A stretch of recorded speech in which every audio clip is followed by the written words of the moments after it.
Welcome to my vertical obsession, and today we are talking about my duplicated husband, which is on ReelShort. And this one stars Haley Lohrli as Esther, Rhett Wellington as Carl/Killian, Alexander Watt as Sharon, Michael Vicario as Victor Lewis. And I say that I'm super excited to talk about this one because this one was just so good. I love this one so much. It was a great vertical for sure. So the synopsis is, for 5 years, Esther has been trapped in an abusive marriage. Her husband, Carl, cheated on her, was violent, and indirectly caused their daughter's death. On their 5th anniversary, another brutal fight ends with Carl's accidental death. In shock, Esther buries his body in the backyard, but the next morning, Carl appears again, alive and acting like the loving man she once knew. As his behavior no longer matches the abusive husband she buried, Esther begins to wonder, did Carl return from the dead, or has someone replaced him?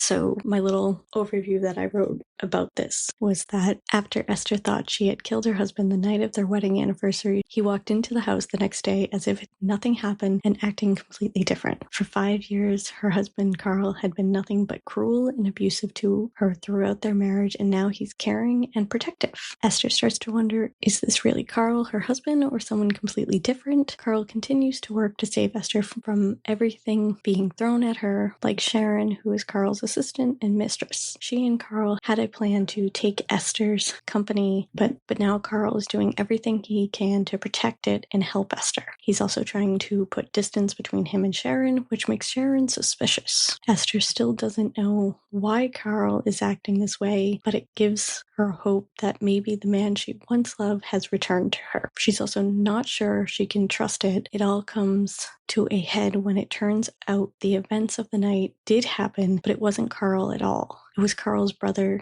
Killian, and he wasn't dead at all. He was going to destroy everything Carl had and get Esther back. Carl wasn't about to let that happen. He was going to do everything he could to protect Esther, even if it meant killing his own brother. Now Carl and Killian must face off, but who will be victorious? So as I said, I love this. I thought it was so great. The acting was amazing between both Rhett and Haley. They both did such a great job. And that's two of the things that I wrote down, especially for Rhett, is that he freaking knocked it out of the park with this role. He played both Carl and Killian so well. Up until you saw Killian with Carl, you really didn't know if Carl was good or bad. He really did such an amazing job playing both the good and the bad guy. Loved every minute of it. His acting was top notch, and he was so perfect for the role. While I hate watching him play the bad guy or the villain in series, because I do. I hate him playing the villain. I love when he's the one that they end up with, but he plays a villain good. And that's what I said. I know he plays them well, which makes seeing him play the nice guy or the hero so much sweeter. And what I said for Haley was that she did a really good job of getting in the role of Esther.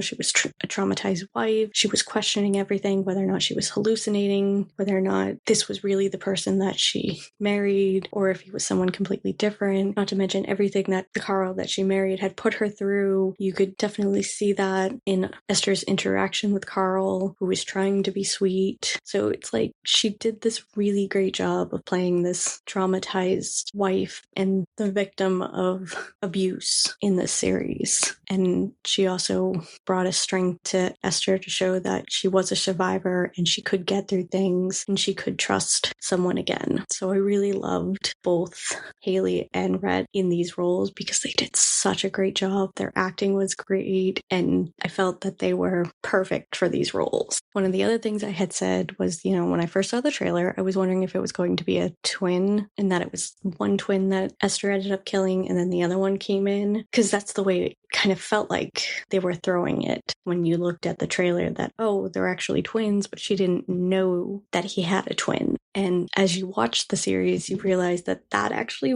was kind of true, but not at the same time, because he wasn't technically a twin brother. Carl and Killian were not twins, they were just brothers, and Carl was transformed and given surgeries to make him look like Killian, to make them look like twins, but they weren't really twins. So it was kind of an interesting twist of how they did that it wasn't really an official twin, but a deeper, crazier plot that was thrown in there originally by their father. So it was very interesting. One of the other things that was there for Carl and Killian was the fact that they both felt that they lived in each other's shadows. And it kind of made the struggles that they had between each other that more interesting, I'd say, because it was always Carl felt like he was living in Killian's shadow because he was made to be a backup for Killian if anything was to happen to Killian, or if there was someone to go after Killian, Carl would be the replacement,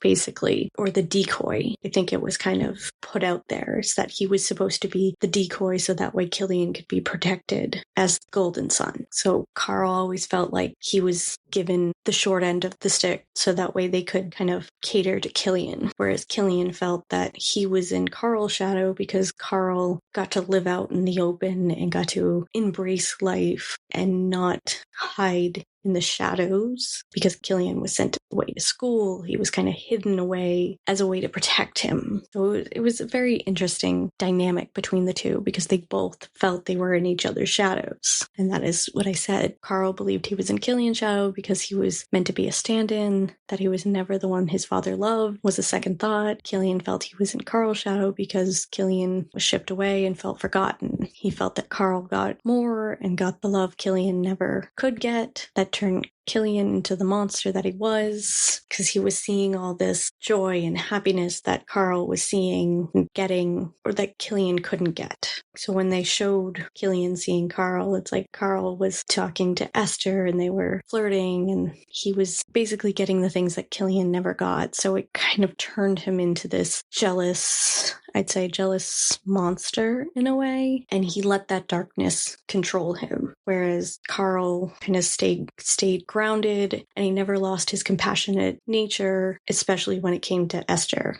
because Esther was kind of his grounding. Even though he was taken away from Esther for quite some time, she was still someone that kind of kept him going in the hopes that maybe they would see each other again, because he always wanted to protect her. So it was definitely layered in those, and I wanted to be able to kind of like write a bit more. It's just words were escaping me, so I kind of like, this is what I ended up with, that to kind of differentiate the two characters. And to be honest, I actually wrote this after I'd kind of written everything down because I was looking over another review that I was writing and kind of going over the coloring and the tones, being like, I kind of don't do that with series anymore. I don't notice it as much unless it's like really in your face. And so I kind of went back to look at this series because I wanted to see if there was a difference between Carl and Killian and if you could kind of tell which one was which, especially once you've seen it, be like, okay, I can definitely tell that this is who it is. And I'm not 100% sure if this is fully accurate, but it's kind of one of the things that I noticed a little bit. And if it was done this way, then I think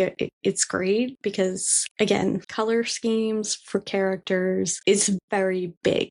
And it's a very big thing that doesn't get noticed as much unless you're really diving into it or watching it over and over again. So sometimes it doesn't get as noticed as much. So I was kind of trying to pay attention a little bit if I could, to kind of add some other ways to deep dive into these series. So when I was looking over the tones and the coloring, like I said, I was trying to see if there was a difference between Carl and Killian. And one of the things I did notice, or I felt like I kind of noticed, was that Carl had a bit of a softer tone to him, and that kind of helps with the representing of him being the nicer brother, and Killian had more darker tones to him, which shows him as the evil brother. And I had made mention that yes, they were a little bit more similar, so that way it didn't give away the twist of them being brothers too fast or too easy, but it kind of a slow notice as the series goes on. Kind of noticed that Carl's tones got a little softer as the series kept going, which kind of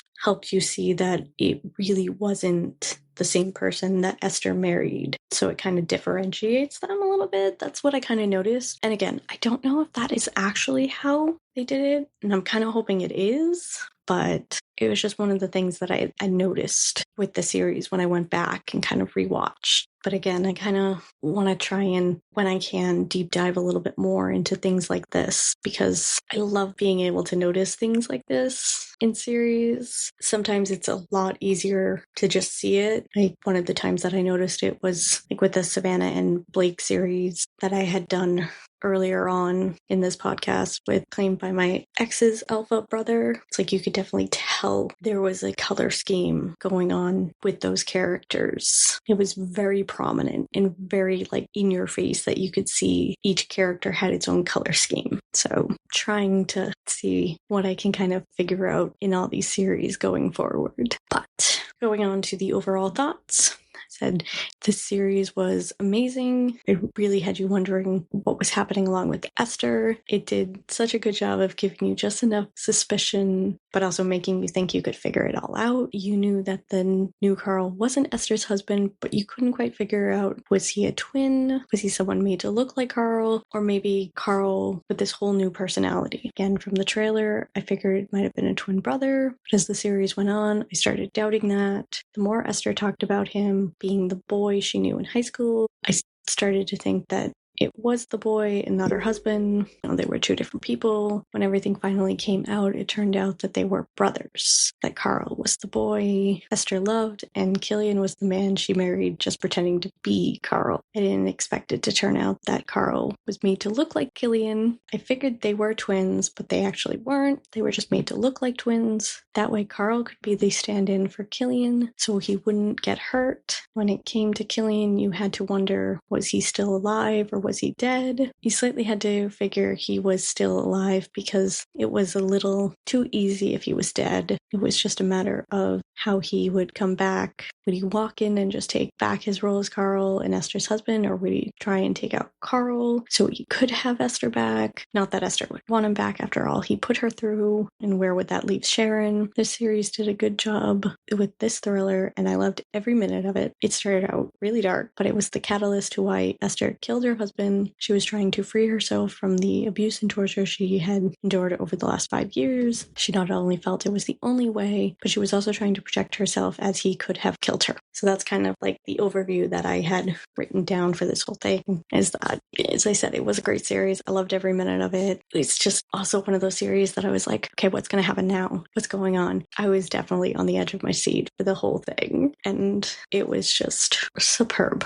And so the overall scoring that I gave for this one, which, as I said, I don't tend to really give high scores, but I gave this one because it was just so good. So the overall score is an 8.8 out of 10, because like I said, it was just so good. Acting was great. Storyline was great. It really kind of sucked you in and made you question so much. And I just thought it was so well. And I loved everything about it. It deserved the high ratings for sure. Fantastic. And I would definitely recommend it and say, watch this one. I mean, I love Haley and Rhett as actors to begin with, so this one was just amazing. So amazing. So, as always, I would love to hear your thoughts on the series, what you liked and what you didn't like. If you had any other thoughts about the series, like if they could have done something different, if you also noticed anything color scheme wise for these characters, things like that. Kind of love to hear. And if you're enjoying this podcast, please be sure to